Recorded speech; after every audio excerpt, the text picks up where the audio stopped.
तोड़कर अपने भाइयों को आजाद कराया। वे रात भर घोड़ों पर दौड़ते हुए दिल्ली पहुंचे और बूढ़े मुगल बादशाह बहादुर शाह जफर को फिर से भारत का सम्राट घोषित कर दिया। अंग्रेज थर थर कांपने लगे थे, क्योंकि पहली बार हिंदू और मुसलमान कंधे से कंधा मिलाकर उनके खिलाफ खड़े थे। इस क्रांति की सबसे चमकती तलवार थी रानी लक्ष्मीबाई। अंग्रेजों ने डॉक्ट्रिन ऑफ लैप्स के तहत उनकी झांसी हड़पनी चाहिए। महलों में पली बढ़ी उस महिला ने अपने पीठ पर अपने दत्तक पुत्र को बांधा, घोड़े की लगाम मुंह में दबाई और दोनों हाथों में तलवार लेकर अंग्रेजों के छक्के छुड़ा दिए। झांसी के किले की दीवारों से लेकर ग्वालियर के मैदानों तक लक्ष्मीबाई एक साक्षात काली की तरह लड़ी। जब वे शहीद हुईं तो उनके दुश्मन जनरल रोज ने भी कहा था, विद्रोहियों में अगर कोई अकेला मर्द था तो वह यह औरत थी। इसके बाद कानपुर में नाना साहिब और उनके वफादार सेनापति तात्या टोपे ने अंग्रेजों को धूल चटाई। तात्या टोपे वो योद्धा थे जिन्हें पकड़ने के लिए अंग्रेजों को हजारों कोस दौड़ना पड़ा, लेकिन वे कभी उनके हाथ नहीं आए, सिवाय उस दिन के जब एक अपने ही साथी ने उनके साथ गद्दारी की। यह क्रांति सिर्फ सिपाहियों की नहीं थी।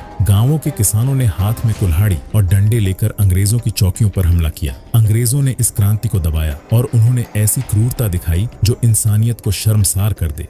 दिल्ली से लेकर कानपुर तक हजारों बेगुनाहों को सरेआम फांसी दी गई। लोगों को तोपों के मुंह पर बांधकर उड़ा दिया गया। गांवों के गांवों को आग लगा दी गई ताकि फिर कोई सिर उठाने की हिम्मत न करे। हम जीत के करीब थे, लेकिन फिर वही पुरानी बीमारी, एकता की कमी। कुछ रियासतें अंग्रेजों की मदद कर रही थीं। हमारे पास जज्बा था, पर उनके जैसी आधुनिक बंदूकें और संचार के साधन नहीं थे। क्रांति तो दब गई, लेकिन भारत की आत्मा जाग चुकी थी। 1857 के बाद अंग्रेजों का राज बदल गया। ईस्ट इंडिया कंपनी खत्म हुई और सीधे ब्रिटेन की महारानी का राज शुरू हुआ। अब अंग्रेजों ने हथियारों के बजाय कानून और शिक्षा को गुलामी का हथियार बनाया। लेकिन इसी बीच एक ऐसा बालक दक्षिण अफ्रीका से लौट रहा था जिसकी लाठी और सत्य के प्रयोग अंग्रेजों की बंदूकों पर भारी पड़ने वाले थे। 1857 की आग को अंग्रेजों ने दबा तो दिया था, लेकिन राख के नीचे अंगारे दहक रहे थे। 1915 में दक्षिण अफ्रीका से एक दुबला पतला इंसान भारत लौटा, जिसके हाथ में कोई तलवार नहीं थी, बस एक लाठी और सत्य का संकल्प था। महात्मा गांधी। गांधी जी ने बिहार के चंपारण के गरीब किसानों के आंसुओं को देखा, जिन्हें नील की खेती के लिए मजबूर किया जाता था। उन्होंने बिना हथियार उठाए अंग्रेजों को झुकने पर मजबूर कर दिया। धीरे धीरे पूरा भारत उनके पीछे खड़ा हो गया। लोग अपनी सरकारी नौकरियां छोड़ने लगे, विदेशी कपड़ों की होली जलाई जाने लगी और भारत की मिट्टी से बना खादी आजादी की वर्दी बन गया। इतिहास का सबसे काला दिन 13 अप्रैल 1919 था। अमृतसर के जलियांवाला बाग में बैसाखी के दिन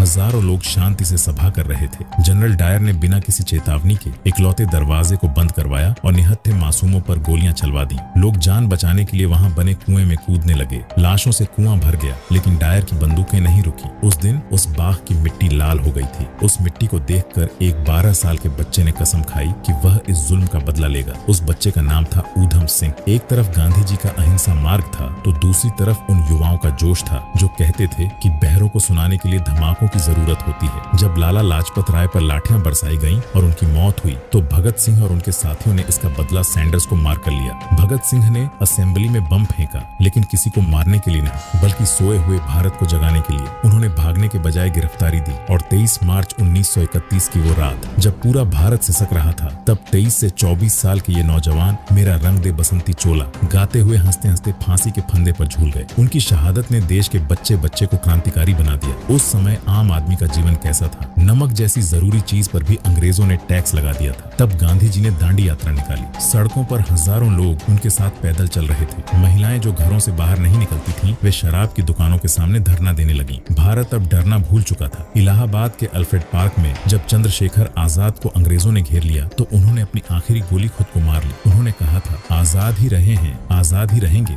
जीते जी कोई भी अंग्रेज सिपाही उन्हें हाथ नहीं लगा पाया। अंग्रेज हैरान थे कि जिस देश को उन्होंने हथियारों के दम पर जीता था, वहाँ अब लोग सीना तान कर उनकी गोलियों के सामने खड़े हो जाते थे। भारत की जेलें भर चुकी थीं, लेकिन आजादी की भूख बढ़ती जा रही थी। अब आजादी की लड़ाई अपने अंतिम दौर में थी। एक तरफ द्वितीय विश्व युद्ध की आग पूरी दुनिया में फैली थी, तो दूसरी तरफ तुम मुझे खून दो, मैं तुम्हें आजादी दूंगा का नारा देने वाले सुभाष चंद्र बोस ने अपनी सेना खड़ी कर ली थी। भारत की सड़कों पर एक ही नारा गूंज रहा था, अंग्रेजों भारत छोड़ो। लेकिन इसी दौरान एक ऐसा नायक उभरा जिसने समंदर पार जाकर भारत की पहली आजाद सेना खड़ी की। नेताजी सुभाष चंद्र बोस। तुम मुझे खून दो, मैं तुम्हें आजादी दूंगा। नेताजी का मानना था कि आजादी भीख में नहीं, छीन कर मिलती है। वे भेष बदलकर भारत से निकले और जर्मनी जापान पहुंच गए। उन्होंने आजाद हिंद फौज बनाई। पहली बार भारत की बेटियों ने भी कंधे पर बंदूक उठाई और रानी लक्ष्मीबाई रेजिमेंट का हिस्सा बनी। आजाद हिंद फौज ने जब मणिपुर के रास्ते भारत की जमीन पर कदम रखा और तिरंगा फहराया तो अंग्रेजों के पैरों तले जमीन खिसक गई। भले ही नेताजी एक विमान हादसे में लापता हो गए, लेकिन उनके जय हिंद के नारे ने भारतीय सेना के दिलों में विद्रोह का बीज बो दिया। अंग्रेजों को समझ आ गया कि अब वे भारत पर राज नहीं कर सकते, क्योंकि जिन भारतीय सिपाहियों के दम पर वे टिके थे, अब उन सिपाहियों ने ही बगावत कर दी थी। मुंबई में नौसेना के जहाजों पर तिरंगा फहराया गया। अंग्रेज जान गए कि अब बोरिया बिस्तर समेटने का वक्त आ गया है। जहां एक तरफ आजादी की तैयारी हो रही थी, वहीं दूसरी तरफ बंटवारे की काली लकीर खींची जा रही थी। एक अंग्रेज अफसर सिरिल रेडक्लिफ, जिसे भारत के भूगोल का पता तक नहीं था, उसने नक्शे पर एक लकीर खींचकर हजारों साल पुराने रिश्तों को दो टुकड़ों में बांट दिया। 14 से 15 अगस्त 1947 की वो रात, लोग सोए तो एक देश में थे, लेकिन जागे तो दूसरे देश में। लाखों लोग अपने ही घरों में परदेसी हो गए। वह मंजर रूह कंपा देने वाला था। स्टेशनों पर खड़ी लाशों से भरी ट्रेनें, अपनों से बिछड़ते बच्चे और सड़कों पर बहता खून।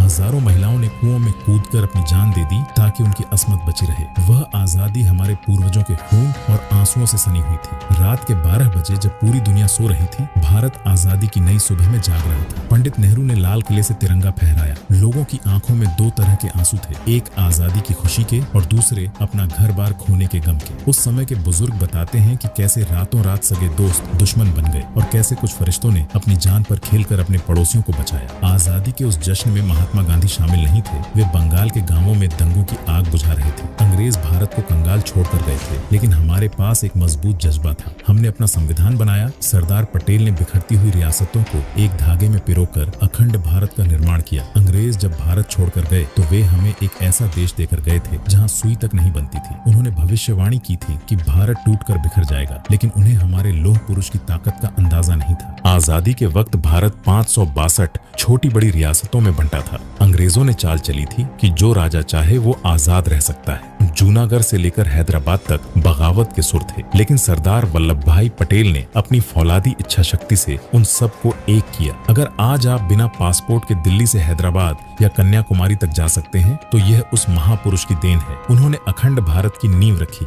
भारत अभी संभल ही रहा था कि हमें युद्धों में धकेल दिया गया। हमारे पास हथियार कम थे, कपड़े पतले थे, लेकिन रेजांगला जैसी जगहों पर हमारे जवानों ने आखिरी गोली और आखिरी सांस तक लड़कर दुनिया को बता दिया कि भारतीय सैनिक की हिम्मत क्या होती है। यह इतिहास का वो पल था जब भारत ने नक्शा बदल दिया। पाकिस्तान के 93,000 सैनिकों ने हमारे सामने घुटने टेक दिए। यह दुनिया के इतिहास का सबसे बड़ा सैन्य समर्पण था। उस समय की प्रधानमंत्री इंदिरा गांधी के फैसले ने भारत को दक्षिण एशिया की महाशक्ति बना दिया। एक दौर ऐसा भी आया जब देश में अनाज की कमी थी। तब सादगी के प्रतीक प्रधानमंत्री लाल बहादुर शास्त्री ने खुद एक वक्त का उपवास रखा और देश से भी यही अपील की। उन्होंने किसान और जवान को एक साथ खड़ा किया। आज हमारा किसान दुनिया का पेट भर रहा है और हमारा जवान दुनिया की सबसे ऊंची बर्फीली चोटियों सियाचिन पर हमारा तिरंगा बचा रहा है। क्या आपको पता है, जब भारत ने अपना पहला रॉकेट लॉन्च किया था तो उसके हिस्से साइकिल पर लाद कर ले जाए गए थे। दुनिया हम पर हंसती थी, लेकिन उसी भारत ने परमाणु परीक्षण 1974 और 1998 में पोखरण की रेत में धमाका करके दुनिया को बताया कि हम अब किसी के दबाव में नहीं आएंगे। आज भारत दुनिया का पहला ऐसा देश है जिसने चांद के दक्षिणी ध्रुव पर तिरंगा फहराया। जहां अमेरिका और रूस जैसे अमीर देश फेल हो गए, वहां हमारे वैज्ञानिकों ने